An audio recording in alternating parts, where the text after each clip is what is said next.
When I think Tonsai, I think climbing, but it turns out that there's a whole range of other great activities to be doing in the area. We walked from Railay Beach through to Tonsai using the jungle trail. In the jungle it's hot, there's mosquitoes, but it's the only land path that goes between the two villages.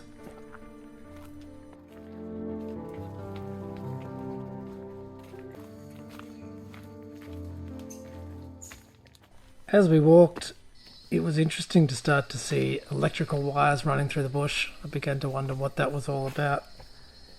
It didn't take long before we actually found ourselves in the back end of the Tonsai town.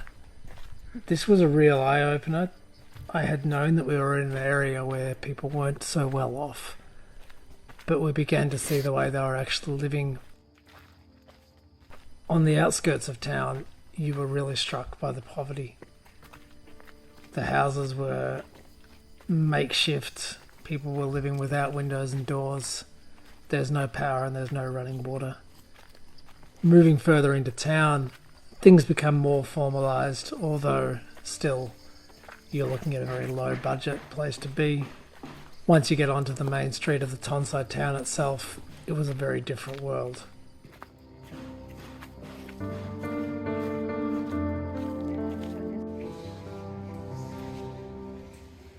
In addition to walking the jungle trail, we did the lagoon and lookout trail.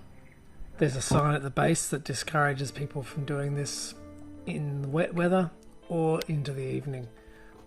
It's more of a scramble, following ropes, climbing down rocks. You end up at a wonderful lagoon. It's tidal. Getting there at high tide is definitely the key. The difficult access put people off, so there wasn't many people at the lagoon, which suited us down to the ground.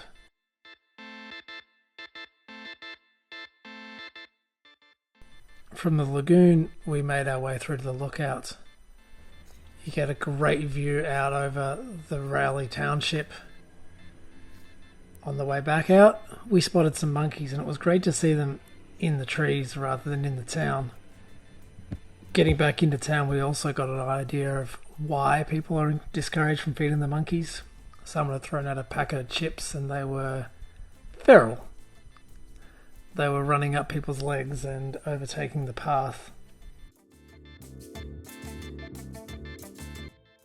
We visited Diamond Cave. It was not far from our hotel, which was super convenient. We kept that for a really hot day.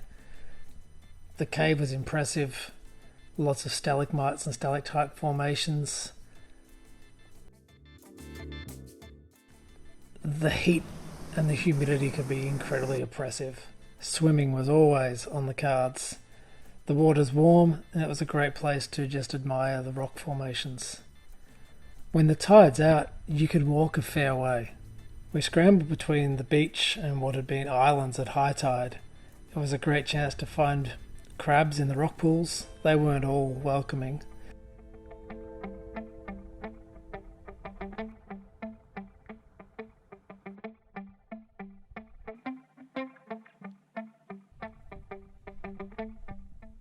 We spent a happy hour kayaking. The water's warm and in the bay it's calm and still. Once you get out of the bay, the waves kick in and the wind kicks in and it becomes a lot less enjoyable.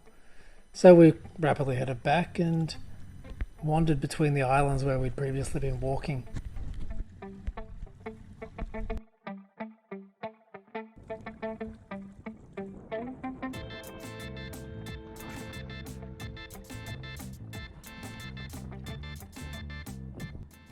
Towards sunset time, as the boats begin to come in, you really had to have your wits about you, dodge the boats, or we found that we could just find a buoy and hold onto the side and sit there.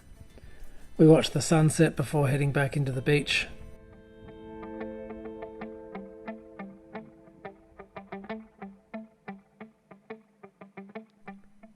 I came to Tonsai thinking about climbing.